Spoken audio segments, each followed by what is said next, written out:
Hey guys, welcome back to Crimson Shinobi. Today's fanfic is, what if Naruto became the hidden mist secret prodigy under Mei Terumi's guidance during the Chunin Exams? Part 1. If you enjoy it, please like, subscribe, and support the channel for daily Naruto fanfics like this. Now, let's begin. A cloaked man with an orange mask stood tall overlooking the war-torn battlefield before him. Scattered before him were the bodies of shinobi from all of the elemental nations. The grounds were scorched in every direction, some black flames still burning without fuel. He could see every single shinobi he had defeated in the battle before him. The wreckage, he was strong, and fast. However, he was no match for the masked man who would simply allow the bulky man to phase right through him. The action would only prompt him to turn around and send a well-placed fireball right at the man while his back was turned. He had no time to react. He was obviously enraged by the fact that he had killed his brother earlier in the war, but the 8 tails had to be harvested. It was all for his master plan after all. Hitaki Kakashi laid in a puddle off to the side. The silver-haired lazy Junin put up quite a fight, much to the masked man's surprise. Of course, the difference in skill between the two of them was drastic. He was able to put up quite a fight by normal standards. However, in the cloaked man's eyes, it was almost as if an insignificant little child came running at him with a chirping hand, hoping for the best. He did surprise him though with his Sharingan capabilities. Unluckily for him, it was nothing that the man hadn't foreseen. Madara took a deep breath of air, and removed his mask for the first time in years. His timeless body had since lost any need for food or water. It was as if he was a god trapped in a human's body. He looked down with a scowl at the fallen blue-haired woman whom leaned up against the tree. Konan. Her eyes were lifeless, but regardless of her situation, even in death she held a peaceful smile that almost seemed out of place on her mysterious features. She had since forsaken her Akatsuki cloak, and betrayed him. Of course, he could rationalize that she was never his to begin with. Since Nagato's death, she had returned to AIM and locked the city down and went into hiding. She became the angel that took over AIM after the fall of their god. She had only come out after being asked by that insolent blonde. Madara grit his teeth as he thought about the blonde shinobi. There was no way that child would ever be able to compete with him. The boy had the audacity to call himself the man's equal. He had been ruining his plans ever since he came into this world. Starting first off with Uchiha Sasuke. People all thought their friendship was deep. Deeper than anything that the world had ever seen. Well, they thought wrong. The two fought each other to the death, and the blonde, after all of his growth as a shinobi, had come out on top, again. He should have suspected as much though, ever since what happened at the Valley of the End. He wanted to blame someone, and if anyone that used to oppose him were alive, I'm sure they would have had fun guessing. Perhaps it was the pink-haired girl, whom always beat the boy down. Her actions perhaps made the blonde stronger. Perhaps they taught him to never give up. That at the end of the road, through all of that adversity, whatever doesn't kill you makes you stronger. No, it wasn't her. Perhaps it was the former 5th Hokage. The closest thing the boy had to a mother in real life. The big sister-like figure that was always there for him and would look out for him. The one he could go to in order to talk about anything. No, it wasn't her either. Perhaps it was the filthy white-haired pervert. The greatest of the legendary trio. The man whose sealing skills were only rivaled by one man. One man that was forever locked away, never to return to this world. The man that had taken the blonde on a trip and taught him how to live. Not for others, but for himself. He taught him about the Kyuubi's chakra. One of the key stepping stone towards becoming his Iku. No, attempting to become his equal. Yet, it wasn't him. Was it the young blue-haired Hyuga? The first girl to ever admit her love for the boy. The one that would willing jump in front of danger for the boy. The one whom always believed in him, and was always there for him. No, all of those people were the obvious choices, but they were all deceived. No, the one person was one that had already defied him before even meeting the boy. Had he known her reach had extended so far earlier, he would have dealt with her. For once in a long time, his eyes that could see everything, he was deceived. Mei Terumi, the fifth Mizukage. Who would have thought something like that would have ever happened? She turned the boy into something that the world had never seen in decades. Ever since that fateful day they had crossed paths, had he known that the moment would turn the boy into his rival in ninjutsu. That she would turn into the sole factor in the boy's life that would forever make him a threat. That her presence alone could change everything. What she had done was so simple, and yet so drastic. She gave the boy hope. Thus was why Madara could only look down and scowl at her fallen form. That, and the young man who had since come and crouched over her fallen form. It never had to come to this. The boy just had to surrender peacefully, and then a new era would have started. Uzumaki Naruto, the last Jinchuriki. Madara gave a pause as he got the boy's attention, seeing as how he looked to face the man, come to die. He asked as a tired voice. Naruto stood and looked up towards the man who had caused chaos and invoked terror across the shinobi nations. He reached into his shinobi pouch and pulled out a single scroll. This action caused Madara to narrow his eyes, and quickly launch several fireballs at the boy without the use of seals. His scowl could only deepen though as the boy's unique technique came to life, the one that made him revered as his equal. The ability to pull water out of this air. It blocked the fireballs with ease as they fizzled out against an equally large mass of water. Naruto tossed the scroll in mid-air as Madara spoke, "Boy, only I can live forever." Naruto appeared completely unfazed by the statement, and Madara asked the one question that had been forever plaguing his mind. "Why do you live?" he said in a condescending tone. Naruto looked up and for the first time since he arrived on the scene, thinking about all of the families and friends he had in the world, he knew his answer and it was obvious. "Because I have something worth living for." The scroll unsealed. Naruto kicked a pebble repeatedly as he walked down the street. He had just asked his sensei, Kakashi, if he could train him for the upcoming Chunin exam. However, the man had declined. Much to Naruto's displeasure. He had told him that Sasuke was going to need all the help he could get against Gaara, and that he had already promised he would train Sasuke. This wouldn't have bothered Naruto much considering it was a promise. Naruto knew more than anyone how important it was to keep a promise. The problem was, he knew his sensei was lying. He at least tried to line up another sensei to take his place, which was thoughtful of him.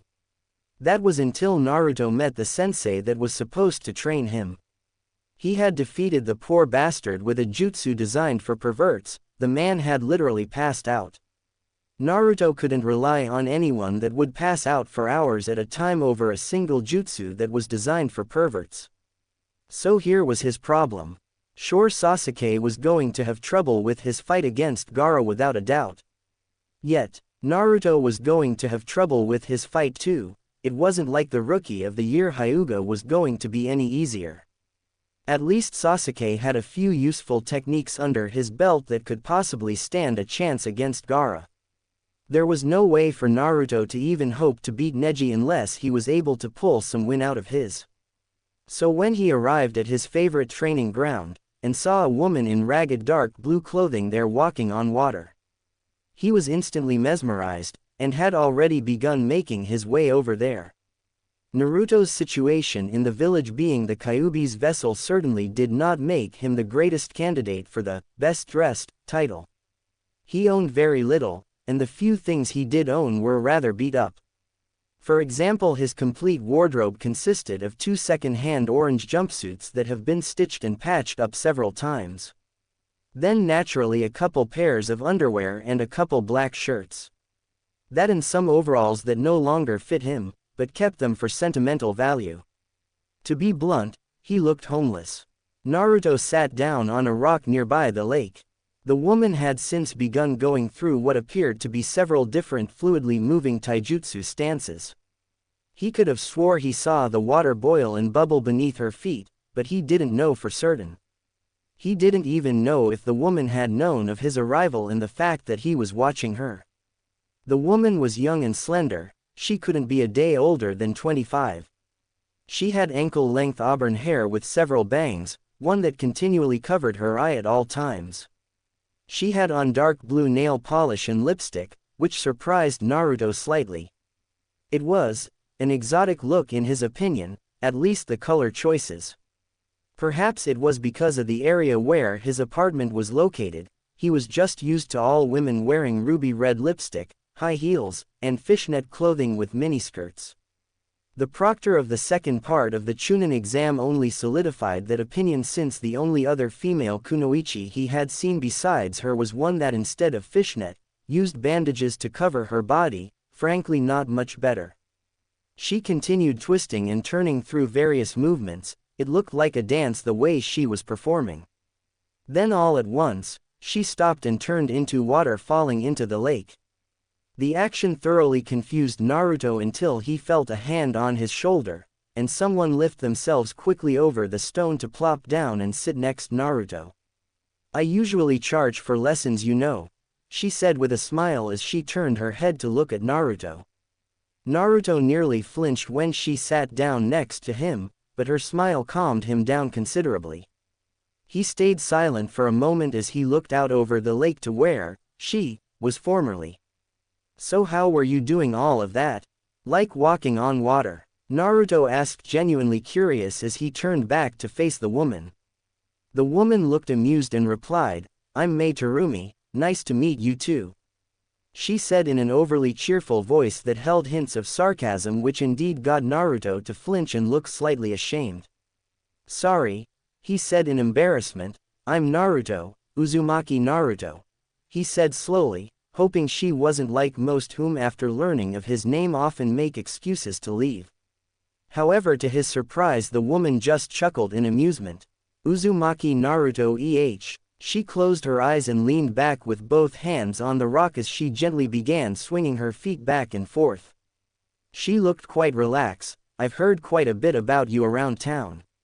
She followed her question by opening her right eye to peer at Naruto to gauge his reaction.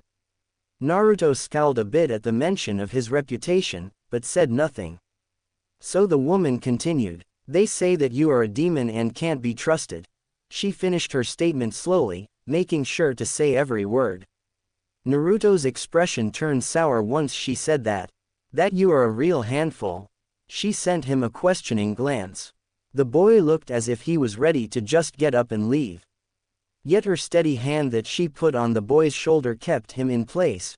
"Good thing for you, I don't always believe what I hear," she said with a grin as she leaned forward to get in Naruto's view. Naruto, on the other hand, was going through a range of emotions with his encounter with this Mei Terumi. He wasn't a complete idiot, unlike what most people thought about him. He knew this woman must have been someone from another village that was just visiting for the Chunin exams. However, it was surprising to say the least. He had met plenty of people from other village, and frankly they were the only people that would ever give him the time of day in the village. However, if they had already heard about his reputation from the villagers, and they usually do, most of them find it wise just to avoid him, and that was rather easy to do considering all they have to say is, avoid the blonde-haired blue-eyed boy, and they would be fine since he was the only one whom existed in the village. "I also saw the poster. You are going to be in the upcoming Chunin exam, right?" she said, giving the boy a questioning glance. Naruto got his emotions back under control, but still didn't trust his voice to broadcast what he was feeling, so he resigned to merely nodding at the woman's question. She now sat up, and in the process got in quite close proximity with the boy, as she rested her hand on his leg while picking up a few pebbles of the ground and lobbing them into the lake for amusement. "So then why aren't you training with your sensei? I hear that the Hyuga are rather dangerous opponents. If I was in your shoes I would be training constantly with my sensei." Naruto clenched his fists at the thought of his sensei. Sasuke was probably out there with Kakashi now, learning all sorts of cool jutsus that would just leave him in the dust when he got back. Then he would get praised even more than he does when he beats Gaara. Sakura will be fawning over him even more than she usually does, and he would never get the time of day. He would just be told to work on chakra control or the basics. Naruto ran a hand through his hair and tried to remain calm. Maya-sensei, he said the word sensei with a bitter taste with a pause before continuing, Kakashi is going to go train my teammate Sasuke for the month. If Naruto was looking at the woman, he would have seen the slightest unnerving glint in her eyes when he said that. He left you here, unsupervised, forsaking you for another teammate. Something tells me this isn't the first time, Naruto-kun, she said slowly, with hints of worry in her voice. Naruto scowled. For some reason the woman who was sitting next to him always knew the correct choice of words to say to get under his skin. He prided himself on having a metaphorical mask that he could keep up at all times. A mask he could hide behind to pretend that things didn't bother him when they actually did. Yet here was this woman speaking to him as if there was no mask at all, or as if she knew exactly what to say to just slip under the mask for a mere moment to get her point across. Naruto stood up and got ready to leave, no longer wanting to continue this conversation any longer. Yet once he made his stand, the woman proposed an offer that he couldn't refuse. Well then, Naruto-kuna, how about I teach you? I am from the Hidden Mist Village, but I can see that you have a lot of untapped potential and it would be a pleasure to help you reach your potential over this next month. I believe I could teach you quite a bit of things that you would find useful. Naruto turned to face the woman and gave her a questioning glance. Like, how do I even know you are qualified to teach? The woman turned to Naruto and cocked an eyebrow at him. Well, Naruto, you don't. You just need to trust me.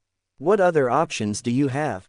Naruto said nothing. For some reason he knew the woman's statement was that of a rhetorical question.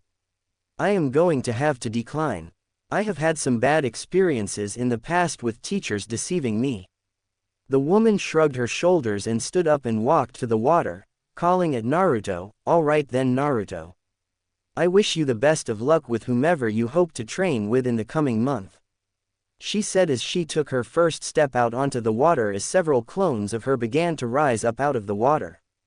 Naruto carried on looking at the woman for several minutes as he watched her go through several sets of taijutsu. He didn't think much more of it than that until she did only what appeared to be 3 seals and a giant water dragon appeared out of the water circling her clones.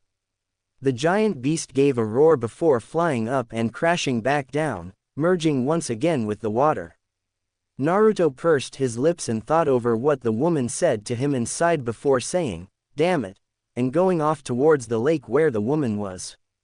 Mei Terumi didn't show it, but she was barely containing a smile. She had a plan, and the plan was very simple. She wanted to get the boy loyal to her, and she knew that by this point in life it wouldn't take that much. The boy had been ostracized his entire life in his own home. No one bothered to give the boy a chance, and she could tell just by the way they looked at the boy. They gave him condescending stares left and right as if the boy was useless and not worth one's time of day. Yet that was far from the case, and that was why she was here. The Mist Village was formerly a strong nation that had the world's greatest sword wielders in all of the nations. Their power for a time was unrivaled. However, now with the long ongoing war that was imposed by the last 2 Mizukage, that power diminished. Nearly all of the bloodlines in the country had since been purged. If she were to be honest with herself, the best day in the lives of the people whom lived in the water country as of recent was the death of the 4th Mizukage. He had changed from the young charming boy he once was in a single night, and turned into a ruthless tyrant that followed in the Sandame's footsteps.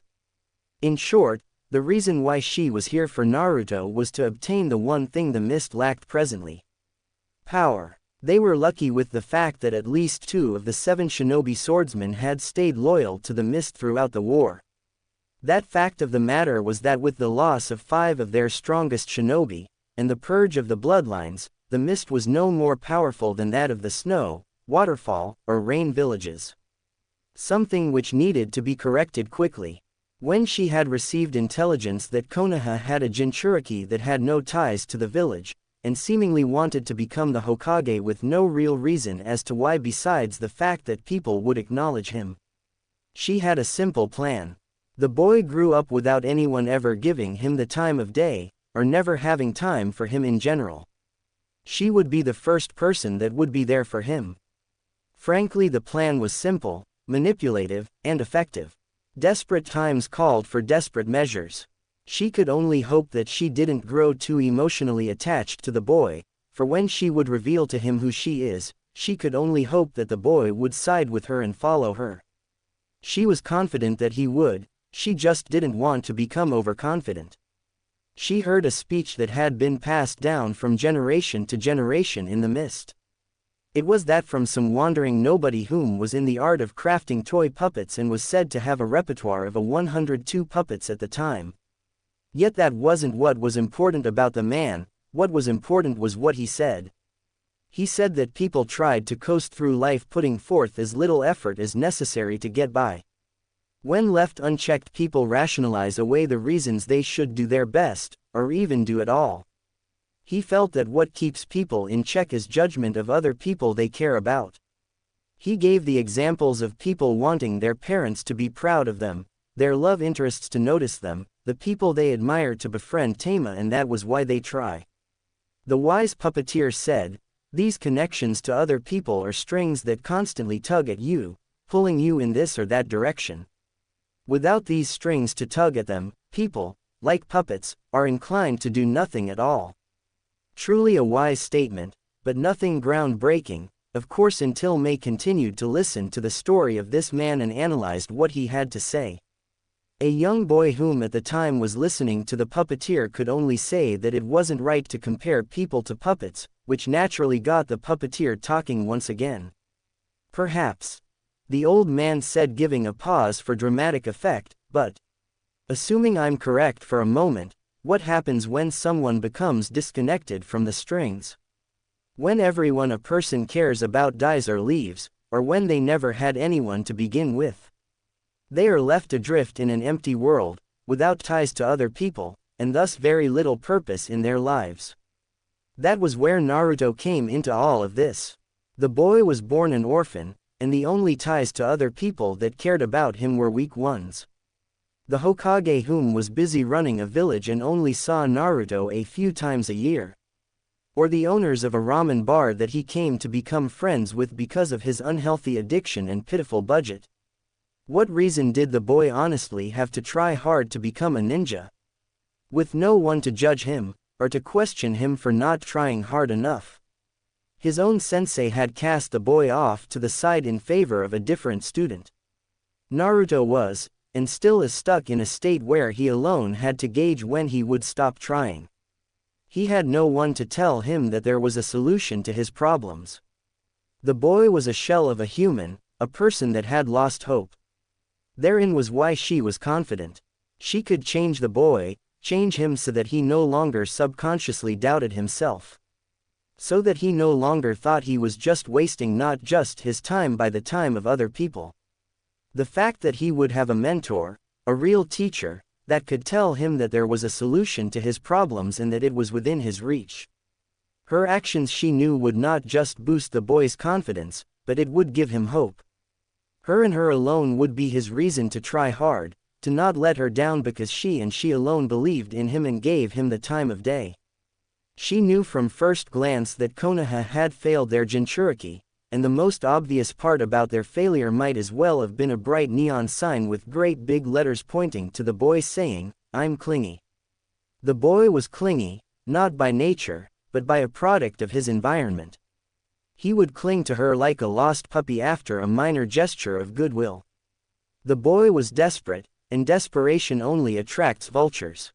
While Mei didn't like to compare herself to that of a vulture, she knew there was not much else left to the situation. She was there to poach their Jinchuriki by showing the boy that the grass was in fact greener on the other side.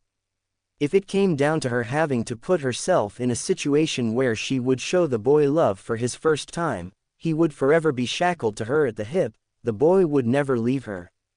So while her situation and what her plans for the boy may be cold, and that she may be that of a vulture, She much rather be the vulture that pecks at the boy's side rather than the den of lions that repeatedly rips the boy to shreds day by day.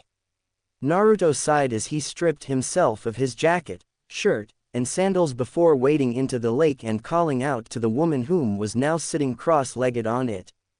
He swam out to the center of the lake at a relaxed pace, as he saw the woman open her eyes and take notice of him.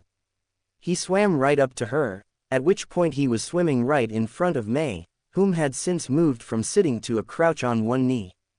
It became obvious to Naruto that the woman was not going to acknowledge him any more than just staring at him, before he said anything. Especially since he had blown her off not more than 10 minutes ago. "I'm sorry," Naruto said with a frown, doing his best to avoid the woman's gaze. He was terrible with apologies, not because he didn't feel like apologies were necessary, but because he had never been given the opportunity to really give any. "I do need your help. You are all I got," Naruto said, trying his best to sound sincere and not make it seem as if the woman was a last resort. Mei in turn grinned at the apology. There was no point in trying to give the boy a hard time over it when he said he was sorry, and came back to her. "All right, then I want your undivided attention this month, Naruto-kun, is that understood? I want you to give me everything you got, and if you are not, I will just stop training you. Why would I help someone whom isn't trying their hardest?" Naruto nodded slowly at her statement as he continued to bob up and down in the water as he did his best to stay afloat. Mei gave a charming smile that did its best to calm the boy. She reached down into the water and grabbed the boy from under his armpits and hoisted him out of the water, despite his initial protests. She ignored any ramblings the boy was saying about essentially being hoisted in mid-air over a lake. She calmly said, "All right, first lesson shall be dancing." Naruto stopped complaining about how he was hoisted up and instantly wondered if training with this woman was a bad idea, until she continued her statement. "On top of water," she finished with a glint of amusement in her eyes as she watched Naruto's face go through several various emotions. "Anyways, this is what I want you to do, Naruto." A week had passed since he had met his sensei. In truth, Naruto felt it had been a week since he had met his first real sensei. He wasn't trying to say that his previous teachers were bad. They just weren't good, he thought dryly. Naruto sighed as he fed himself another mouthful of ramen. He was having a quick meal before he would go off to meet his sensei. As the week had gone by, he had begun to believe that his sensei must have been something along the lines of a gift from Kami herself. She fell right into his lap, like an angel, when he needed her most. She then went on to not only train him, but give him her complete and fully undivided attention. She wasn't like Iruka, whom barely gave Naruto a few extra pointers outside of class in his last remaining years at the academy, and that was only after he got over the fact that he had the Kyuubi in him. He didn't think he could ever really look at Iruka the same way after he found out that he used to hate him. She wasn't like Kakashi, whom chose another student over him, and constantly read porn whenever he was giving the team even the slightest bit of training. No, she woke up early, and would set up the training ground that they were going to use. When Naruto got there, she was perfectly ready to work all night if he wanted to, and he often wanted to. Naruto resisted a flinch at the most recent thought. Kakashi had chose his teammate over him, and left him stranded with no one competent. Naruto had a pet peeve that he gained growing up as the Kyuubi's host, unknowingly of course. If you are going to stab a knife in someone's back, at least when called out on it, own up to it. Don't dance around the subject and try to rationalize your reasoning for the betrayal. Regardless, he liked his time with Mei. The training thus far had gone quite smooth, and if he was honest with himself, she had taught him a lot. Some practical stuff in the life of a shinobi, and other skills that were just useful to have. For example, he thought it was an utter joke when she said that she was going to teach him to dance on water. Yet when she had lifted him out of the water, and had him balance himself on her toes as he tried to grasp the right amount of chakra needed to keep himself afloat, he realized that most teachers likely wouldn't ever think of teaching him this way. They would likely just tell him the general idea and then push him into a hot spring or a pool. There was also the fact that he hadn't ever really had close contact like that with anyone. However, he would never admit the situation made him blush a bit. He could only hope the woman didn't notice. She had taken the time, and used some of her own energy to ensure that he succeeded. As such, no more than a couple mere hours had passed before she had begun teaching him how to dance on top of the water. A skill that she later explained he may very well need to know some time down the road. Then soon enough dancing had turned to skating. Learning to skate across the water using chakra, moving at speed that typically wouldn't be possible. She had told him that this was a type of training that was implemented in the mist due to their heavy reliance on large bodies of water and water ninjutsu. By the end of the week, Naruto could glide around the water at speeds far faster than he could ever hope to run. He wanted to compare himself to how quick that fuzzy eyebrows kid was, at least before he took off those absurd weights of his. Naruto didn't think he could ever compare to that. Not without training his body a lot first. Once he had learned that concept, Mei was quick to tell him about Kenjutsu. She had seen his taijutsu stance, and felt that it was beyond repair. It would be completely useless to even attempt to try and fix the basic academy style he was using currently in time for the tournament, and as such she had given him another option. Mizukage no Yaiba, the legendary water-cutting sword of Takigakure. Of course Naruto didn't know of the jutsu's origins, he only knew what the jutsu did. How Mei had obtained the jutsu was a story for another time. The sword was likely the greatest of the elemental swords out there for one key fact: it was able to adapt. Swords such as the ones made of wind from Suna were strong, and useful for their impressive cutting powers. Yet in Mei's opinion, they failed in the area the water blade succeeded. The sword of water was strong, like any other blade, and could hold up against any of the other elemental blades just fine. The special quality of the water blade was its ability to change its shape. For example, in the midst of a battle, you could extend the blade's length and catch your opponent off guard. Or you could even use the blade as a water source for jutsus, once it was stable, of course. Naruto had taken some time in the late last week to try and get a grasp on how to make the technique work. However, he just wasn't able to hold the blade together. So in the meantime he had moved on to a simple technique that he knew he would be able to master within moments. Clones. Sure, his track record wasn't that great with clones, and on paper he had a 50-50 chance of being successful with these clones. But he had a feeling that the more chakra a clone required, the better his chances at success were. Soon enough that technique had been mastered and put under his belt. What he wanted to do with that cloning technique was to be able to perform it without the need for seals, or at least alter it so he could use one-handed hand seals like Haku had used on the bridge. Naruto calmly left the ramen bar after giving his thanks to both Ayame and her father. He knew that someday in life he would pay those two back for how kind they were to him. Those two were probably the closest people he had in his life, which in general was pretty pathetic considering he was a customer at their restaurant. It almost made him sound like an alcoholic, just with an addiction to ramen. A rameaholic, he mumbled to himself lightly as he walked down the street before shaking his head clear of those thoughts. Naruto walked at a brisk pace to the training ground where Mei was sure to reside, likely having already set up the training ground for whatever she felt like teaching him today. Of course, at this point he no longer cared about her sometimes questionable methods of training. She had taught him more in the past week than his previous senseis had done in months, even years. He could also barely hold in the excitement that was starting to build the closer he got to the training ground. Mei had said that she had wanted him to learn chakra control first, and then she could begin teaching him justice.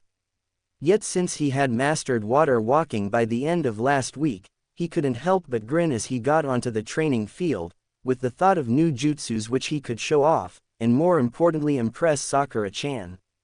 Naruto-kun, Mei said with a smile, acknowledging his presence as he got closer to her.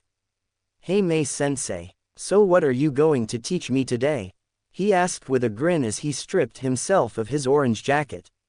Since they had been doing a lot of work on the water in recent days, he felt there was little point of him being completely in a jumpsuit for no reason.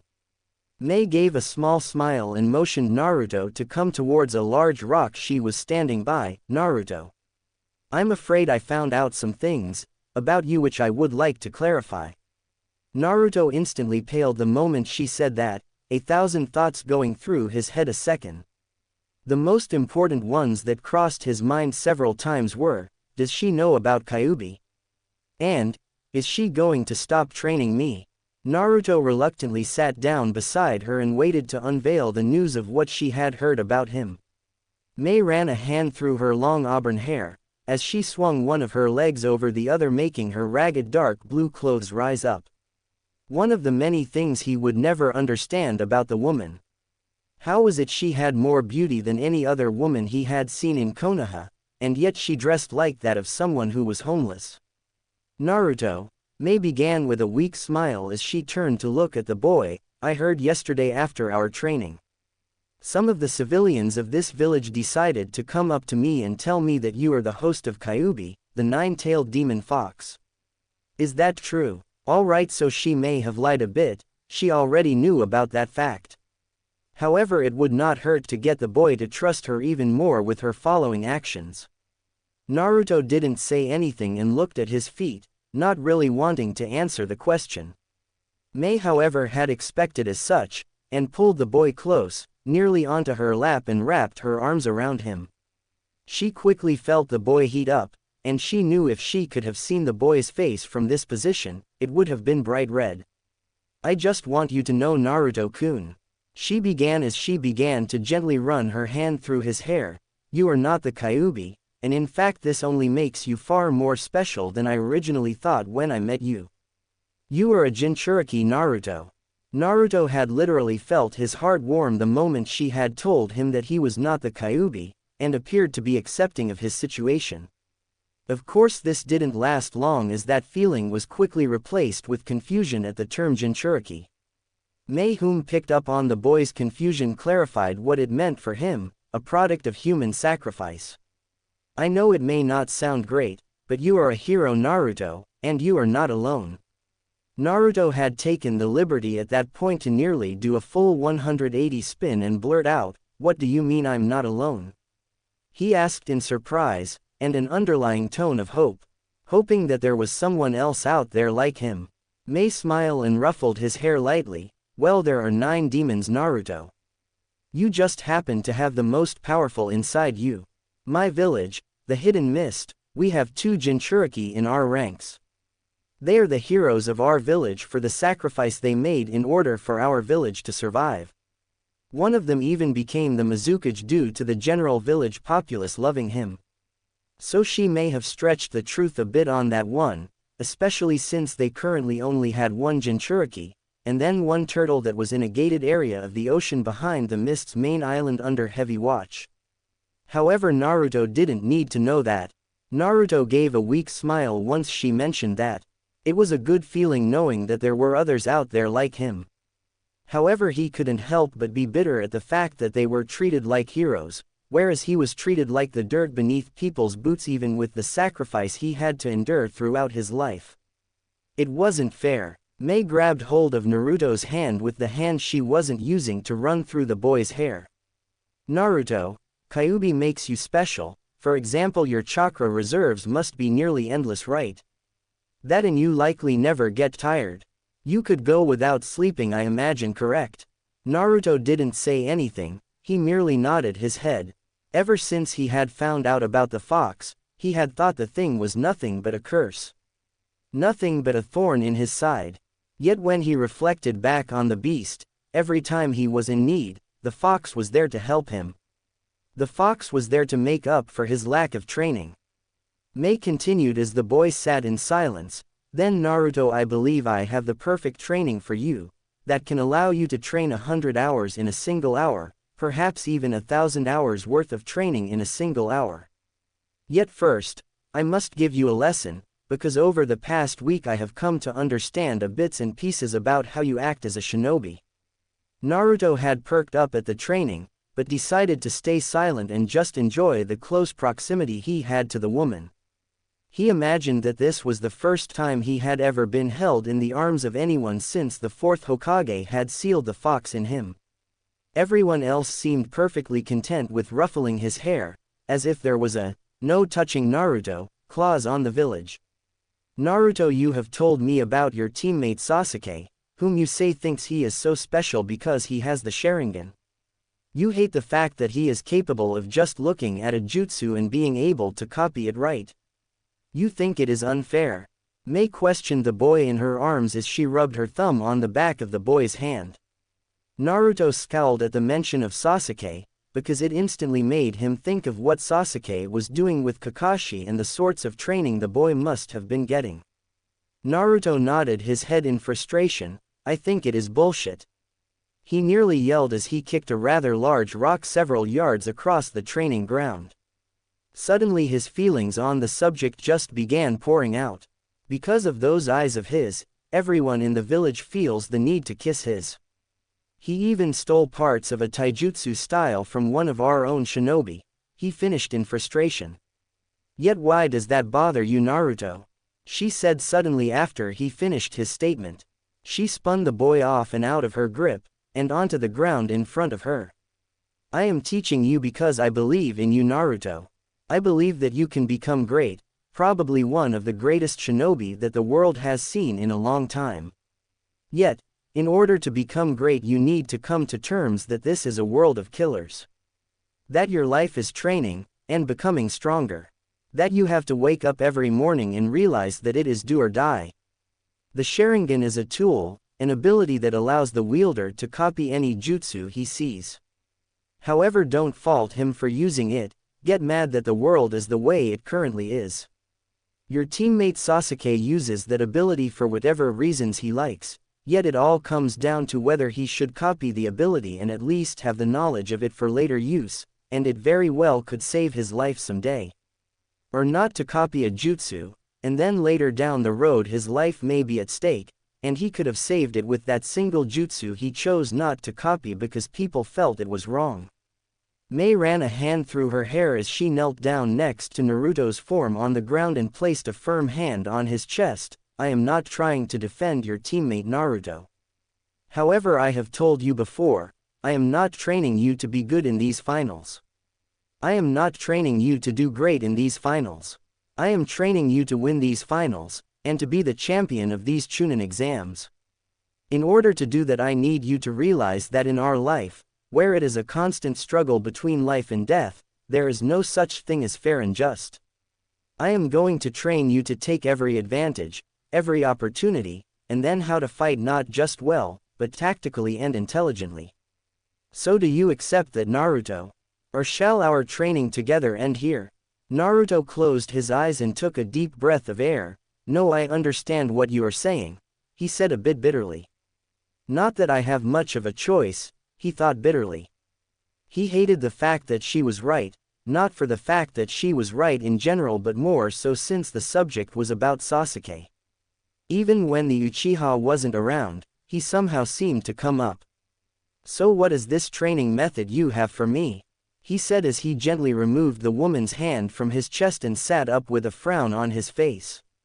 Mei chuckled to herself and had a small smile on her face as she looked down at the boy and picked little pieces of dirt off his back. The sound of her laugh warmed Naruto's heart. He had to admit he was a bit awkward socially, he didn't really have many friends. The ones he did have, that he could loosely call his friends, were very few and far between. He couldn't even say his team was close, which was rather pathetic. Even when on a team, the members couldn't help but be at each other's throats over something. He couldn't remember the last time he had even heard playful laughter, and it not being someone specifically laughing at him. It was quite relaxing to hear. Mei stood up and sat back down on the large stone the two of them were formerly sitting on. So now, Naruto, I am going to tell you a secret, alright? Don't tell anyone. When you told me that you had possession of the Shadow Clone Jutsu, I realized how I could train you. Now, while it is one of Konoha's forbidden techniques, one of my shinobi had caught a Konoha shinobi sticking their nose in places they didn't belong in my village. As such, when captured and facing interrogation, the coward had offered to trade jutsus in order to escape interrogation and leave the country.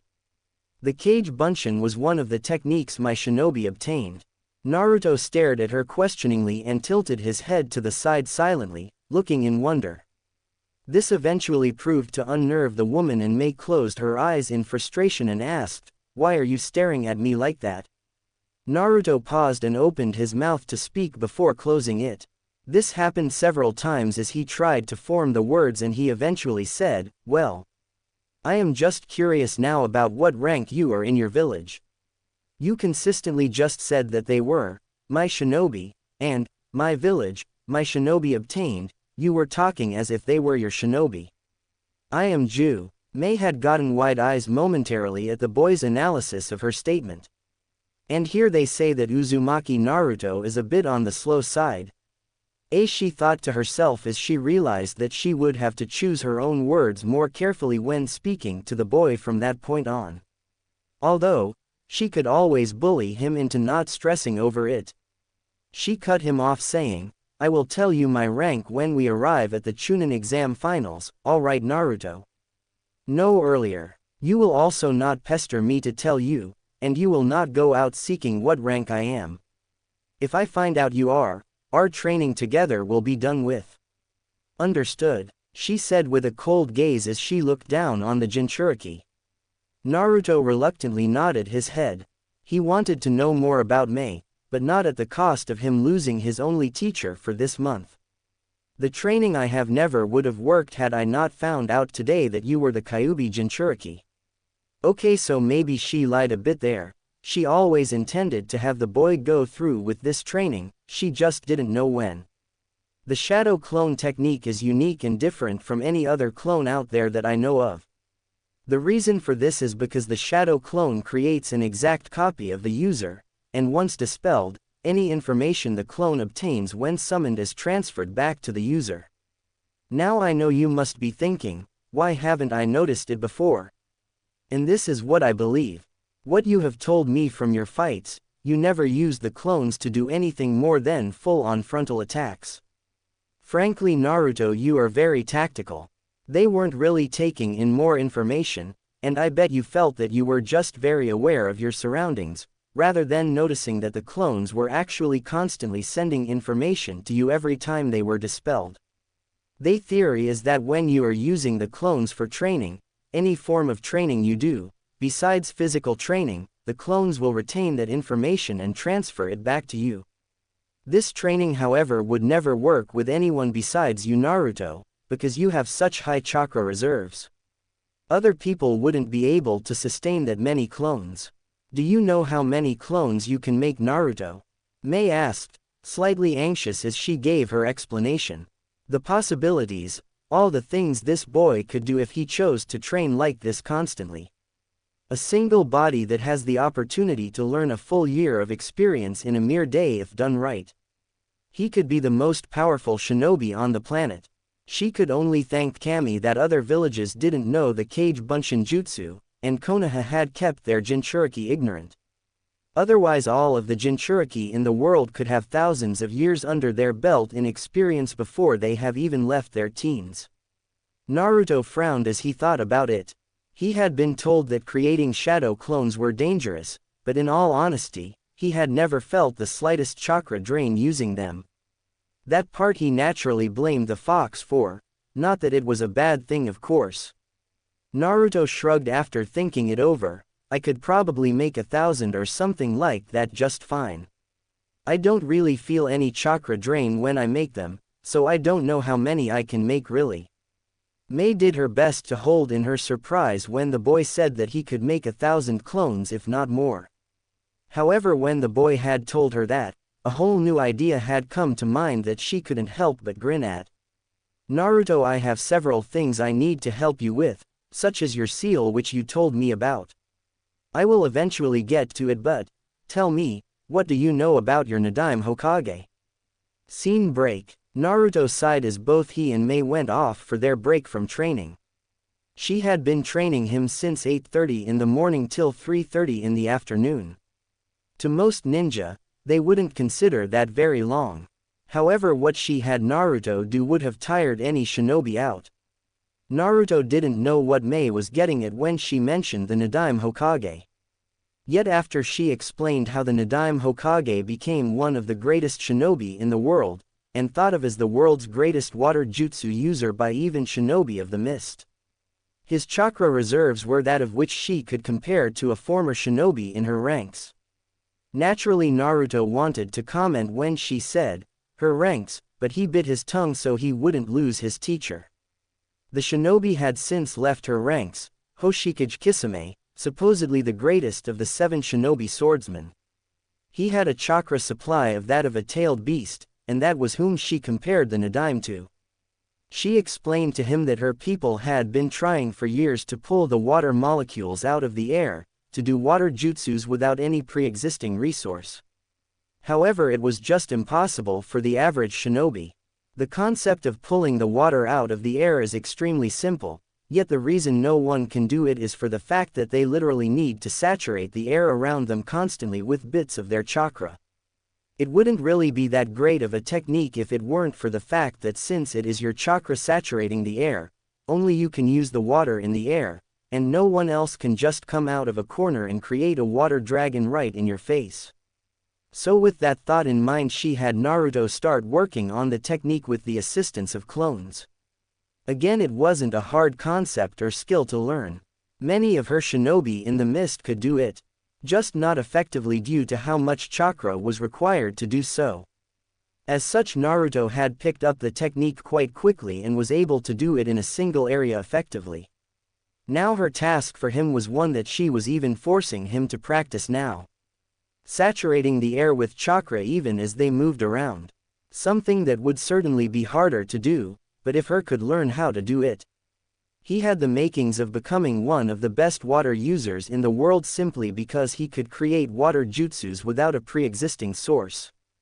They rounded the corner and Naruto started making his way to Ichiraku Ramen, but he was halted by Mei's firm hand on his shoulder. You need to eat something other than ramen. There is nothing wrong with how much you eat, however I am not going to sit here and eat ramen for another week. Come on. She finished spinning the boy around in the other direction. Soon enough they were upon the barbecue restaurant frequently visited by Team Asuma, so naturally he wasn't surprised when he saw their team there along with Yuhi Kurenai. However, what Naruto didn't expect was to catch sight of Guy's team. The sight of Neji made him scowl.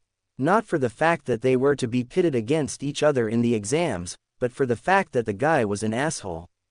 Who the hell hospitalizes their own cousin, even after he knew she was beat? When Naruto and Mei were getting seated, as Naruto walked by Neji, he kicked his chair quite hard, making it slide a good foot. Usually ninjas have an expert sense of balance and it wouldn't have been a problem except for the fact that Neji was busy eating as if he was at some high-end ceremony. So the meat he had between his chopsticks fell flat to the floor. He appeared quite angry the moment it happened until he realized whom did it. He said just loud enough for Naruto to hear, "You should really respect your betters dead last." Their interaction had gained the attention of most in the restaurant, and they waited patiently for Naruto's comeback, if he had one. Naruto held back a scowl at Neji using the insult that was used by most of his classmates. He wondered if the fact that he had the lowest scores, and was the dead last in the academy would plague him for the remainder of his shinobi career. Doing his best to not show that the comment bothered him, he shot back, "Whatever you say, girly locks." Naruto had to admit he felt rather lame with that insult. However, it isn't about how the insult sounds, it is about the reaction you get out of the person. Neji bristled in his seat and self-consciously adjusted his hair a bit. He tried to look amused at the insult, despite the glare in his eyes. "I see. I guess failures flock together. I can see why Hinata is taken with you," he said calmly in a level speaking voice. It didn't stop the said voice from reaching all corners of the room since it was dead silent, everyone curious about the encounter between the Hyuga prodigy and the village scapegoat. Mei put a hand on Naruto's shoulder on that comment, hoping that Naruto wouldn't do something stupid. Yet Naruto wasn't called the most unpredictable ninja for nothing. Naruto shrugged out of Mei's grasp in an instant and stormed up to Neji over his comment about Hinata. It was fine if you were going to harass him, but it angered him when anyone would drag in any of his friends between one of their arguments. Naruto got into the boy's face, who had since stood up and glared down at Naruto. I'll remember that when I got my foot on your face, and pulling that stick out of your in the final Sahyuga. Naruto said with a snarl at the older boy before him. Neji gave a fake smile, but in an instant Naruto was sent tumbling back by a quick gentle fist palm thrust to his chest that left Naruto in a world of pain and with blood coming out of his mouth. Everyone knew that they would have stopped the encounter if they knew one of them would have resorted to violence. That, and no one expected it to be Neji who lost his cool in the argument. Guy looked gobsmacked at the fact that his student would do something so unyouthful. Although before he could make a comment about it, Neji excused himself, stating, "I have to train for the more impressive fighters in the upcoming exam." Mei was kneeling down beside Naruto, and promptly gathered the attention of all the people in the room since Neji had left. Her hand rested in Naruto's chest and began to grow green, and she said calmly, "You should be more in check of your emotions." Naruto, laying down, had tears in his eyes from the severe burning pain in his chest. Yeah, he said through gritted teeth. "I will get him back though," he said in a gasp. Mei shook her head. "I won't always be here to help you. You know that, right?" Her statement was a rhetorical question. She knew that he knew she wouldn't always be around. She could only hope he wouldn't do anything stupid like that again. Naruto gave a weak nod as he laid there. Mei did her best to brighten the boy's spirits by asking him a simple question, "So what do you want to eat?" Naruto produced a strained laugh at the, "What do you want to eat?" but shook his head as he picked himself up on weak legs. "I'm not hungry anymore," he said slowly as he started making his way out of the restaurant, leaving Shinobi of all ages looking at his retreating form. Naruto had a huge grin as he made his way down the street to the clothing store. Ever since Naruto had started applying shadow clones to his training, every day, no every hour, he would grow in leaps and bounds. He had since perfected drawing out water from the air around him. It put a strain on his body, but he was sure that would lift as he used it more often. However, that wasn't why he was grinning, because he learned far more than that. The water-cutting sword he hadn't been able to really get a hang of last week was now perfected within an hour of training at the beginning of the week. Since then he had been training personally with Mei off to the side on his body and how to utilize the sword to the best of his ability. The style was interesting. It was based on being extremely fast over bodies of water and dealing quick and overwhelming kenjutsu blows with the ever-shape-changing blade. Naruto just wished he could figure out a way to take the style to the next level. So in the meantime, while trying to figure out a way about making the style better, he had begun mastering random jutsus designated by Mei as he personally worked on his body. The first, and definitely most memorable of jutsus that he was taught was the water prison. Mei explained to Naruto how the prison was often used just to stop the enemy's movements, and then finishing them off when they had nowhere to run. Much to her displeasure, she described how the 7 shinobi swordsmen were well known for using the ability to disable half of a team and forcing them to watch as they killed off the other half before them. Naruto knew he could only be thankful that they had that reputation and tendencies. If Zabuza had chosen to take care of Kakashi the moment he caught him in the water prison, him and his entire team would be dead by now. There was one thing that made him smile when he thought about this training though. Zabuza could have killed Kakashi, and the battle was over before it even began. Added to the fact that Haku could have stepped in at any time. The concept that those water users were not only stronger than Kakashi, but stronger than his entire team combined regardless of their injuries. Well, his entire team minus Kyuubi. The fox was just an unfair advantage in any circumstance.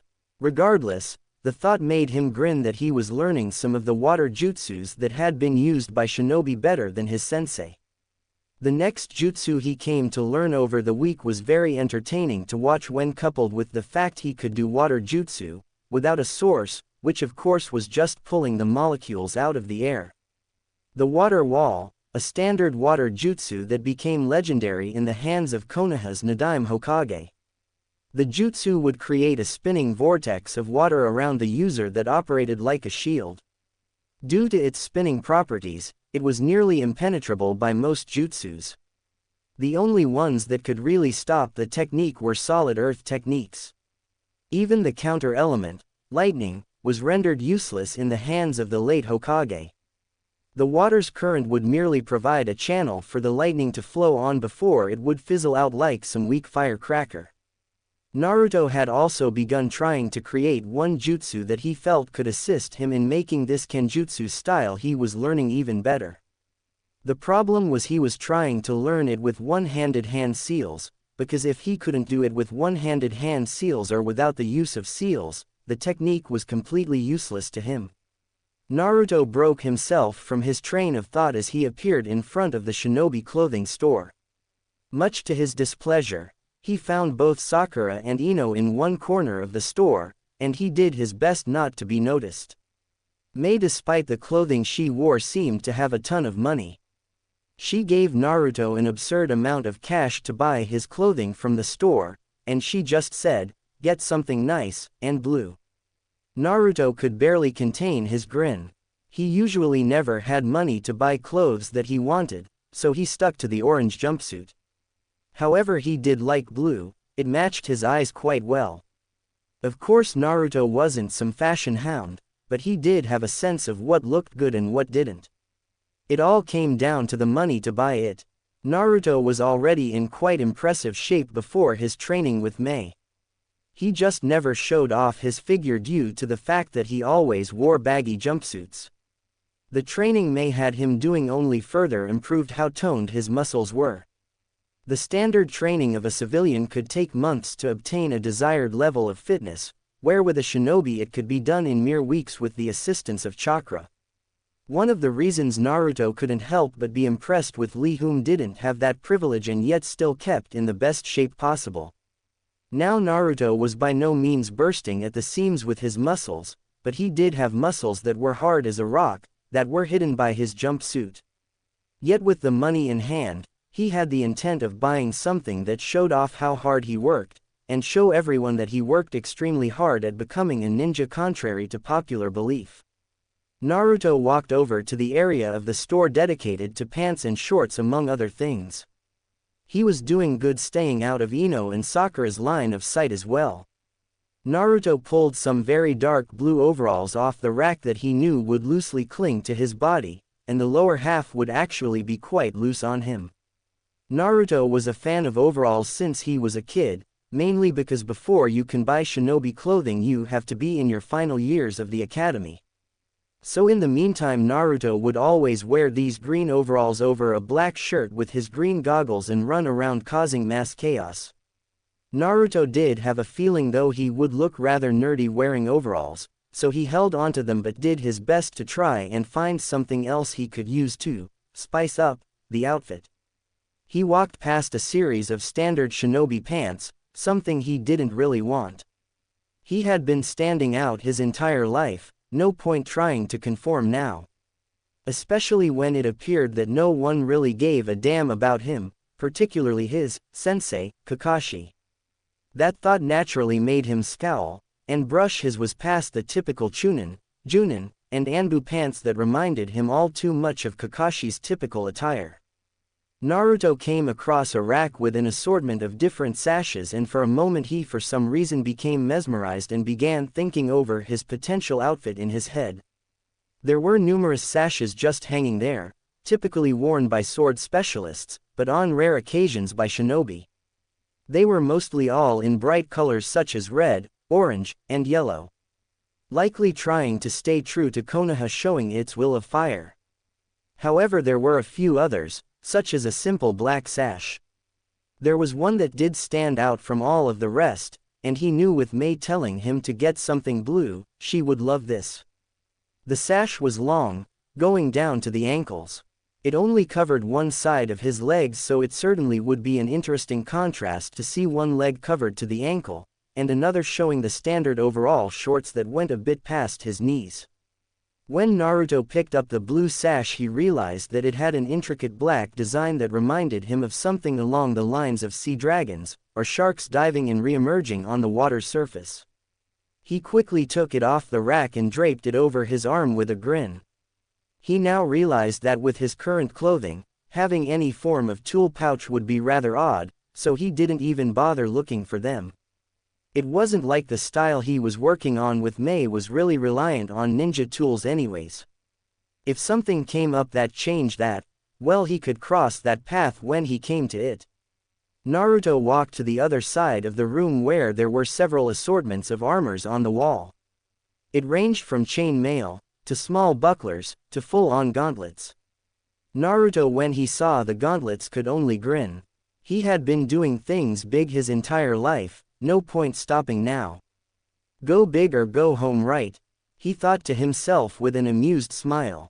He grabbed a gauntlet off the wall that would cover his entire left arm. The thing appeared to be flexible, but he still needed to try it on.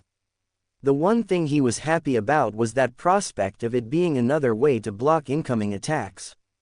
He wielded his sword in his right hand, and most battles between two skilled opponents with a sword often revolved around a series of parries before a final blow. However, if he could just snatch an opponent's blade out of the air mid-swing, and then cut him with Naruto's own water sword. While slightly dangerous, it was far more useful than anything else he could spot in this store. Naruto didn't notice as he made his way to the changing room, but he had attracted the attention of both Ino and Sakura, whom moved over to stand right outside the changing room waiting for him. Ino moved with Sakura and sat down in the chairs just outside the changing room. "Why are we waiting here for Naruto?" Sakura asked dryly as her friend forced her to sit down and wait for the boy. It wasn't that Sakura hated Naruto, it was just he was so annoying with how much he asked her out. Why wouldn't he ever understand no means no? Sakura had conveniently ignored the fact that Sasuke had told her no countless times as well, because frankly, what did that have to do with anything really? Ino sighed, "Forehead, where have you been? How can you not be the slightest bit interested in Naruto right now?" Ino said in exasperation, surprising Sakura sitting next to her. "Didn't you hear about his encounter with Neji? Nearly everyone from our class was there. Where have you been?" Naruto and Neji both got at each other's throats. I mean, who would have thought that Naruto of all people would have made it to the finals? Ino laughed a bit to herself, "And we called him the dead last," she said with a weak smile on her face. Sakura pursed her lips at this information. She actually did hear about the encounter Naruto had with Neji, but really paid it no mind because she was all hung up on when Sasuke would be returning to the village. That thought put a sour taste in her mouth that she had so blatantly ignored one of her teammates in favor of another when they were both in the finals. What if Naruto needed her help or something? However, this only brought up more questions, like why wasn't Kakashi-sensei training Naruto as well as Sasuke out of the village? She didn't get her questions answered as Naruto walked out of the changing room. His outfit in her opinion was completely odd and stood out, but at the same time looked quite good. She would never admit it out loud, but Naruto looked good in blue. It matched his eyes. Ino, however, was much more vocal in her opinion of his clothing. Between the whistling and playful cat calls she sent his way, which promptly caused Naruto to spin around red in the face. "I love it, Naruto, you look great," she said as she moved closer to the boy. "However, the overalls, really," she said as she shook her head. Naruto currently had his overalls up, with the straps over his shoulders. However, by Ino's look, he knew she felt that in her eyes it just didn't work and was not afraid to tell him. Before Naruto could react, he was in Ino's grasp, and she was taking his arms out of the straps. She then proceeded to make light incisions into the sides of the overalls, and folded them over his waist and let the straps just hang there loosely, barely covering the lower half of the overalls or part of the sash. "Ino, what are you doing? I haven't even bought these yet," he said quickly, gritting his teeth. "Oh hush, I'm making you look good," she said as she waved her hand playfully as she continued to go to work on his clothing.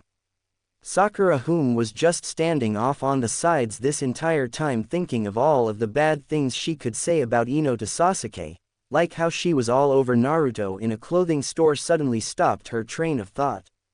When Ino had pulled down the overalls and folded them on his waist, they both never expected for it to reveal tight six-pack abs. It was common knowledge that you needed next to no body fat to be able to show off abs like that. Thus was the big mystery. How did this idiot, she thought in wonder, how does he have such low body fat with how much he eats? She got a red tint to her cheeks as she continued to look at Naruto and promptly looked away. Ino, on the other hand, being far more confident and less shy than Sakura, tapped her hand against Naruto's abs a couple times before saying, "Impressive. Someone has been working out Naruto," she said with a wink which made the said blonde blush before she reached up to the boy's blue headband. She noticed as soon as she begun to untie it that he double-wrapped the headband, hiding half of his length. The action of her untying his headband nearly made Naruto push the girl off of him. That was one of the things he didn't want anyone to put their hands on. While he didn't like the news he heard about Iruka all those months ago, it was still one of the best gifts he had ever gained. He wasn't going to have some random person it up. Although, at present time he was too surprised with the fact that he was this close to one, if not the most popular girl in his graduating class, as she fawned over him and touched his body. His teenage body was having a bit of trouble adjusting to the situation. Ino quickly adjusted Naruto's headband in a way she felt would look best on him, and much to Naruto's surprise she adjusted it exactly to the way Zabuza had his headband on. Over the head, with remaining length of the headband going down the side of his face. Naruto took a step back from Ino and examined himself momentarily in the mirror. He had to admit, her look was 1,000 times better than what he had worn before, but still he felt the need to throw out some form of a false time constraint. He felt that if he didn't soon, he would be stuck her modeling clothes for Ino all day. "Hey Ino, thanks for the help, but I really need to get going. You know, things to do, people to see. All of that stuff," he said quickly as he backed his way out of the changing room. He gave a quick wave to Sakura, but nothing more than that as he briskly made his way to the counter. He dropped a bit more than the desired amount of money on the counter, not bothering to wait for his change, and quickly made his way outside. Unfortunately for him, it appeared that both Sakura and Ino were in the mood to follow him, like they had nothing better to do. On any other day, he would have loved the attention he was getting from the two girls, but not when he was busy training for the finals. Naruto rounded a corner and stopped as his gaze narrowed. In front of the Shinobi weapon shop stood both Neji and Tenten. Neji was facing the opposite direction, with Tenten facing Naruto, albeit from a significant distance. Naruto held back a growl at the sight of the boy. Normally he wouldn't attack someone from behind, especially when intending to start a fight. However, the fucking white-eyed asshole had attacked him last time they met, and this time his was going down. Naruto marched up at a rather quick pace, preparing to hit the boy quite hard in the back of his head with his gauntlet-encased fist. He was going to take much pride in knocking that all-seeing, girly-looking prick to the ground. Naruto rushed up in the final steps, getting ready to attack the supposed Hyuga prodigy, but this action was noticed by Tenten, whom rushed in front of Naruto and nearly hugged him at the chest, doing her best to hold back the impressively strong boy. "Naruto," she said quickly as she tried her best to push him back several feet, which was nearly impossible until both Sakura and Ino, whom were following him, and stepped in and assisted the girl. There was no need for some brawl between the two to happen in the middle of the streets. Naruto, shocked at the fact that 3 people were restraining him, couldn't help but voice his opinion when Neji turned around. "Let me at that girly bastard. I'll turn his white eyes black and blue," he said as he shook against his human restraints. Tenten turned to her teammate, "Neji, get out of here, there is no need for another fight." Yet by the time she had said that, she realized what her teammate intended to do. The Hyuga genius had since activated his family bloodline, and as Tenten stepped off from trying to restrain the blonde and moving to restraining her black-haired teammate, it was too late. The black-haired genius was too quick. He once again had slid in and given Naruto a vicious palm thrust to the chest, while Naruto was being restrained by two girls whom thought they were helping the boy. The girls instantly let go of the boy on reflex when they saw the attack coming, hoping that Naruto would get out of the way. Yet Naruto could only slump to the floor and once again, luckily this time not coughing up blood.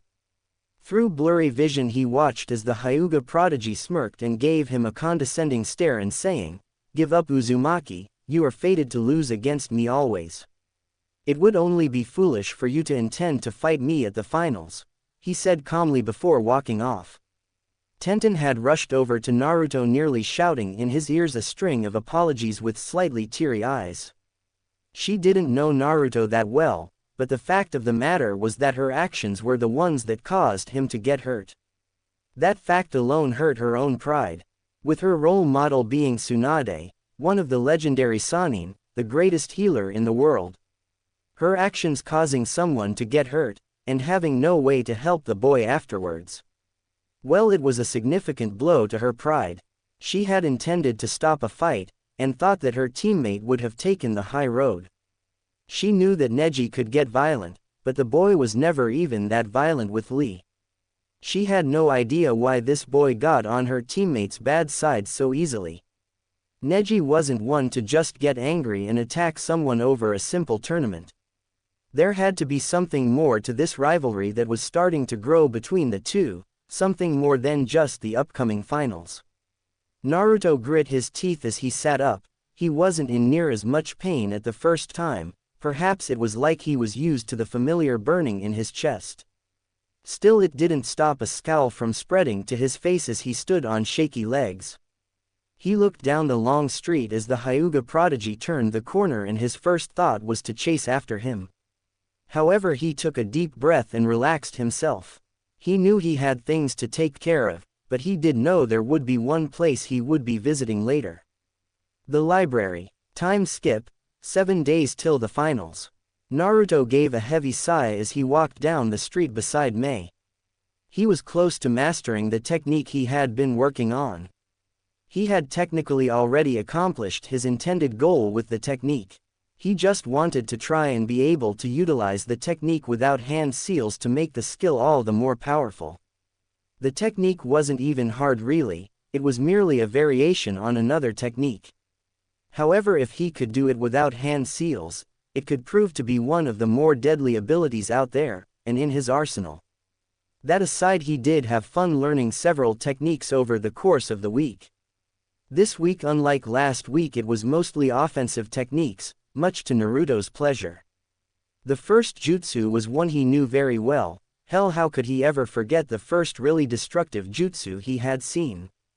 The water dragon. When Mei had told him that he would be learning that, at first he wanted to laugh, until he realized that she was serious. She didn't even teach him the technique that required 40 seals. She told him that Shinobi from the Hidden Mist village once upon a time stole a scroll from an enemy village in hopes to learn several techniques. Among these techniques were genjutsu such as the Bringer of Darkness technique, but more importantly, the person they stole it from created a way to utilize the water dragon jutsu with a single hand seal. Truly an amazing feat. Unfortunately for her and the shinobi that stole the technique, the single hand seal was only viable for a water dragon if you had enough chakra to just override the need to use all of the seals to do the different chakra moldings required for the technique. Now there was always a saying among shinobi, and civilians alike that goes something along the lines of, you need to learn to crawl before you can walk, you need to learn to walk before you can run. Essentially saying that there was an order in the way things get done. Naruto found out this week that Mei did not believe in that order, at least when it came to training. Naruto felt that if she was an instructor teaching students how to swim, she would take them into the center of a lake, and push them off and telling them to swim to shore. Dangerous, but usually quite effective. So when Mei had come to him and told him that if he didn't get this technique right, he would blow off his arms, well, he chose to stick to it but be extra careful, which meant using clones as sacrificial lambs as he began to learn the technique. Later on, however, after mastering the technique and realizing none of his clones actually had their arms explode, Mei had in fact told him that she had lied. Naruto felt like an idiot. The next technique he learned over the course of the week was extremely useful, and in reality Naruto thought it was the perfect offensive water jutsu. The Water Fang Bullet. The deadly technique was simple yet effective. You could conjure yourself up tiny little whirlpools in the water that could rise up, still having the spinning motion on the water.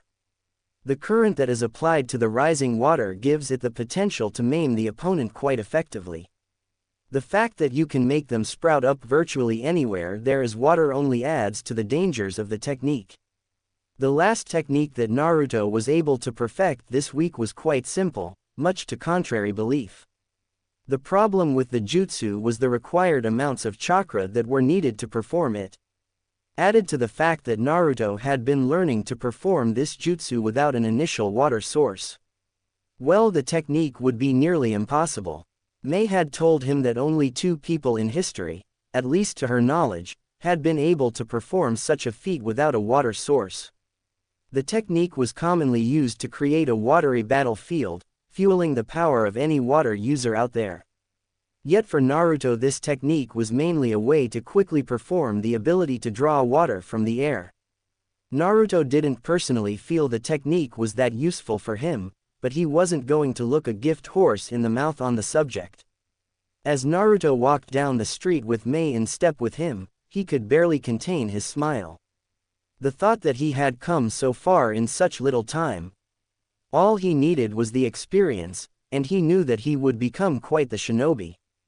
This was something Mei also took time to acknowledge, and she even told him that she would try and figure out a way for Naruto to gain some experience before the exams. Yet his happy and cheerful mood instantly turned cold as he rounded the corner on a restaurant. He then remembered exactly why he had been training, and why he had gone to the library for information. That white-eyed pretty boy was sitting in the outside area of the BBQ restaurant where they initially had their first encounter. Naruto grit his teeth at the thought of all of the encounters he had with the boy over the past month. Mei had caught eye of Naruto's sudden stop and attempted to reach out a hand to keep him calm, but it was far too late for that. Naruto had begun his approach. Meantime, at the table with Neji. The table was littered with several Konoha shinobi that had made it to the preliminary rounds of the exams. Kurenai's team was absent from the table, although she was present.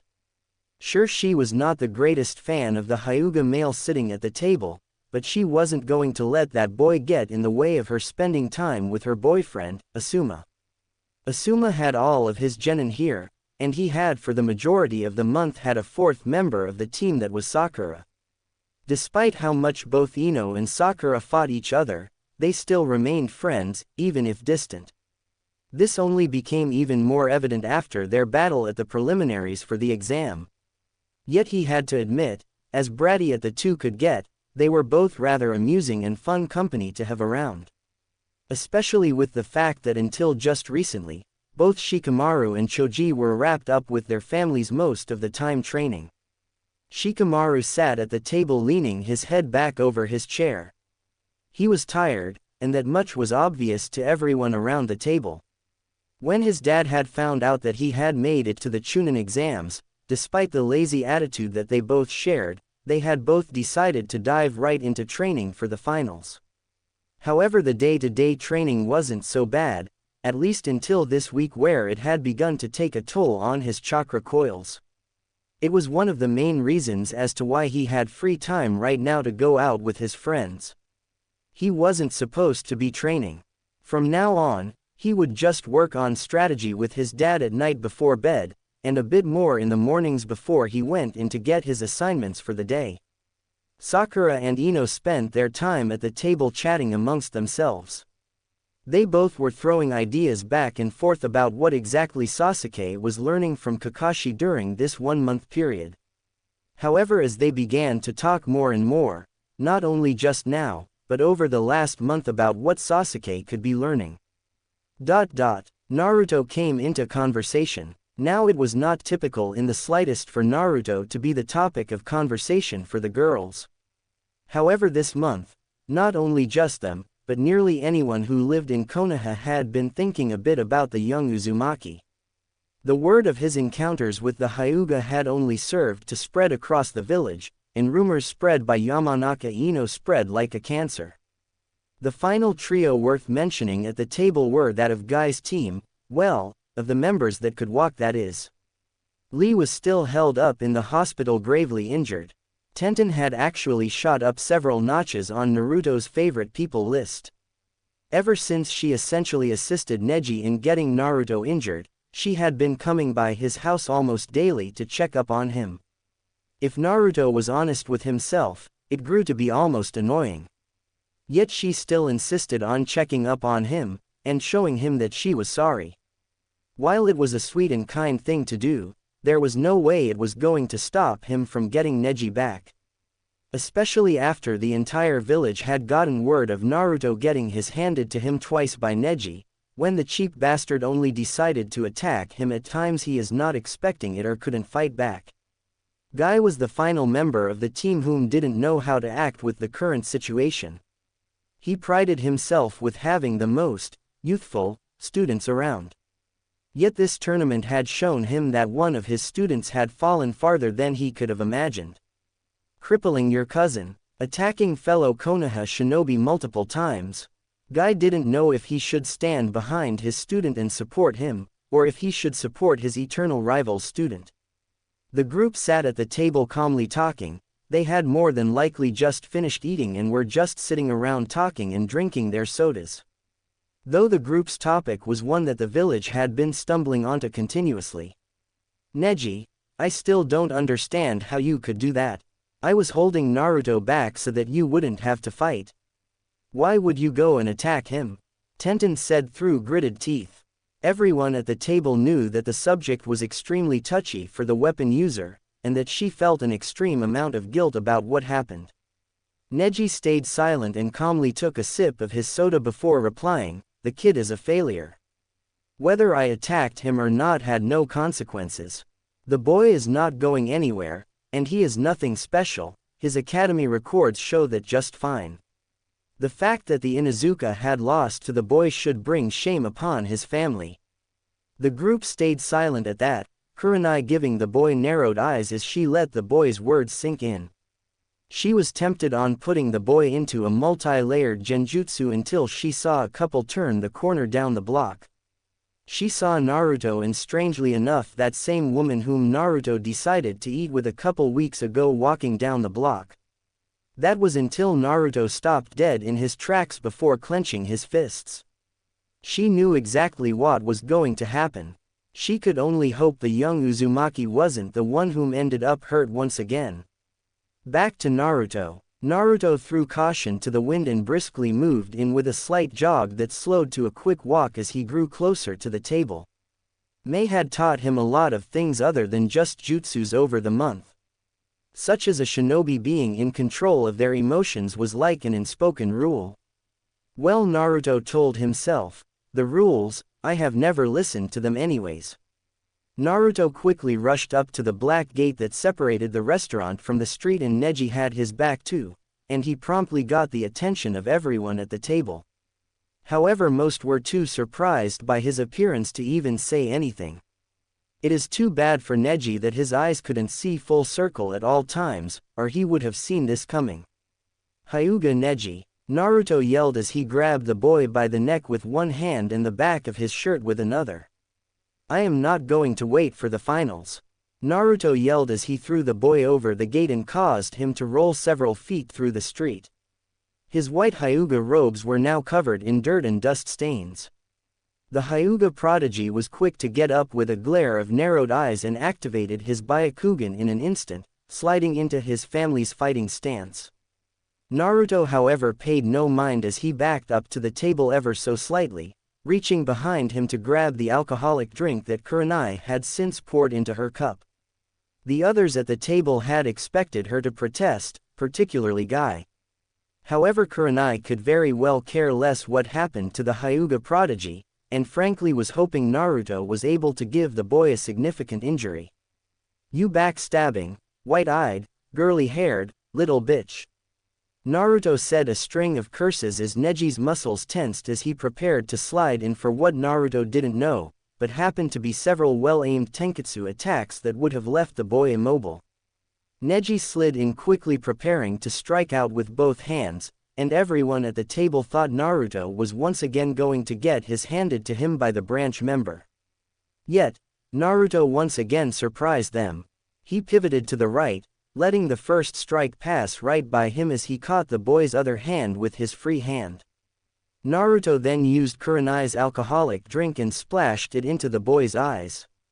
The boy didn't even see it coming. A family prided on being able to see everything closed their eyes as rarely as possible to keep up with everything happening in the battlefield. The key problem with any of the eye techniques of Konoha that many fail to realize is simple. They actually have to be actively looking at you for them to work at all. Neji closed his eyes in pain, no longer seeing in his perfect full circle vision, and spun around trying to get the burning substance out of his eyes. "Hey Neji," Naruto yelled as he cracked his fists before sliding into a fighting stance, "come finals, your belongs to me." Several people at the table had their eyes open wider in surprise as Naruto slid into the fighting stance. "Hey," Tenten began as she stared at Naruto in surprise. Guy finished her statement with slight disbelief in his voice, "the gentle fist fighting stance," he said in a low whisper. Neji spun around to Naruto, having since cleared a bit of alcohol from his eyes. Neji turned to Naruto and looked at him with blurry vision, but any movement the boy could have seen, he had no time to react to. Naruto slid in with the fighting stance that Neji had used the past 2 times to attack him. It only felt just that Naruto returned the favor.